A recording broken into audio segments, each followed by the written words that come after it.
Il coro Anna di Oderzo pubblica questo libro sul mulo iroso perché è una storia unica e irripetibile.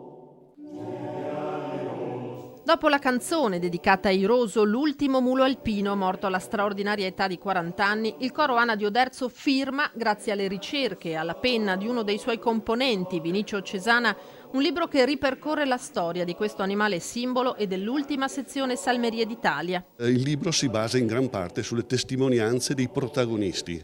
Innanzitutto Tony De Luca, un personaggio eccezionale anche per la sua bontà d'animo, che è il protagonista di questi muli, che ha, oltre poi l'uso vero e proprio che ne ha fatto per la sua attività boschiva, ma per anni e anni in pratica li ha messi a disposizione di tutte le sezioni alpine d'Italia e di tutte le adunate. E poi il sottotenente Federico Nocentini, comandante dell'ultima Salmeria, e il veterinario di Iroso, il vicentino Paolo Bogoni, una storia che sembra non concludersi, visto che la nuova compagna, la mula Winnie, ha dato alla luce, poco dopo la morte di Iroso, un asinello che non è figlio del mulo alpino, ma porta proprio il suo nome.